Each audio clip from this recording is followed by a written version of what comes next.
Hi hello ನಮಸ್ತೆ. ನನ್ನ fourth ಬ್ಲಾಗ್ಗೆ ಎಲ್ರಿಗೂ ಸ್ವಾಗತ.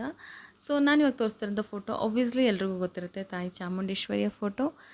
ಫಸ್ಟೇ ಮೈಸೂರವರು ಕೇಳಬೇಕಾ, ತಾಯಿ ಚಾಮುಂಡೇಶ್ವರಿ ಮೇಲೆ ಅಪಾರವಾದ ಭಕ್ತಿ ಪ್ರೀತಿ ಇಟ್ಕೊಂಡಿರೋಂಥವ್ರು. ಜೊತೆಗೆ ನಾವಿವತ್ತು ಹೋಗಿದ್ದು ಮಂಡ್ಯ ಡಿಸ್ಟಿಕ್ನ ಗಾವಣಗೆರೆ ತಾಲೂಕು ತಾವರಗೆರೆ ಅನ್ನೋ ಪ್ಲೇಸಲ್ಲಿರುವಂಥ ಒಂದು ಟೆಂಪಲ್ಗೆ. ಅದು ತಾಯಿ ಚಾಮುಂಡೇಶ್ವರಿ ಟೆಂಪಲ್ಲು. ಏನಕ್ಕೆ ಟೆಂಪಲ್ಗೆ ಹೋಗಿದ್ದೀರಾ ಅಂತ ಯೋಚನೆ ಮಾಡ್ತಿದ್ದೀರಾ? ಏನಿಲ್ಲ, ಮದುವೆ ಫಿಕ್ಸ್ ಆದಮೇಲೆ ನನಗೆ ತುಂಬ ಕನ್ಫ್ಯೂಷನ್ ಇತ್ತು. ಯಾಕೆಂದರೆ ಇಷ್ಟು ವರ್ಷ ನಾವು ನಮ್ಮ ತಂದೆ ತಾಯಿ ಮನೆಗಳಲ್ಲಿ ಬೆಳೆದು ಓದಿ ಜಾಬ್ ಮಾಡಿಕೊಂಡು ಇಂಡಿಪೆಂಡೆಂಟಾಗಿ ಫಿನಾನ್ಷಿಯಲಿ ಇಂಡಿಪೆಂಡೆಂಟ್ ಆಗಿದ್ದು, ಸಡನ್ನಾಗಿ ನಾವು ಗೊತ್ತಿರೋಂಥ ಪ್ಲೇಸ್ಗೆ ಹೋಗ್ತೀವಿ, ಗೊತ್ತಿಲ್ಲದರ ಮನೆಗಳಿಗೆ ಹೋಗ್ತೀವಿ ಅಂತಂದಾಗ ತುಂಬ ಭಯ ಆಗ್ತಿತ್ತು. ಅದು ಎಸ್ಪೆಷಲಿ ನಾವು 1 ಡೇ 2 ಡೇಸ್ಗಂತ ಹೋಗೋದಿಲ್ಲ, ಲೈಫ್ ಟೈಮ್ಗೆ ಅಂತ ಹೋಗ್ತೀವಿ.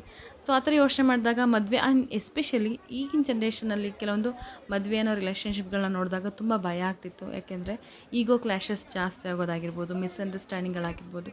ಇದೆಲ್ಲ ನೋಡಿದಾಗ ಮದುವೆ ನಿಜವಾಗ್ಲೂ ನೆಸೆಸಿಟಿ ಇದೆಯಾ ಅನ್ನೋ ಯೋಚನೆ ನಾನಿದ್ದೆ. ಯಾಕೆಂದರೆ ಫಸ್ಟ್ ಆಫ್ ಆಲ್ ಮದುವೆ ಆಗಬೇಕು ಅನ್ನೋ ಥಾಟ್ ಇರಲಿಲ್ಲ. ಯಾಕೆಂದರೆ ನಾನು ಹಾಗೆ ಇರಬೇಕು ಅಂತ ಅಂದ್ಕೊಂಡಿದ್ದೆ.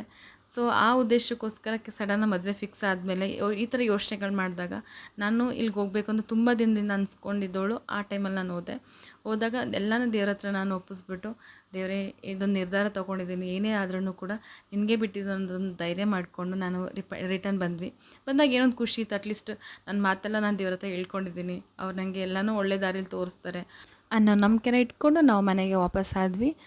ಟೈಮ್ ನೀವು ಒಂದು ಸತಿ ವಿಸಿಟ್ ಮಾಡಿ, ನಿಮಗೂ ಹ್ಯಾಪಿ ಫೀಲ್ ಆಗುತ್ತೆ ಅಲ್ಲಿ ಹೋದ್ಮೇಲೆ. ಬಾಯ್.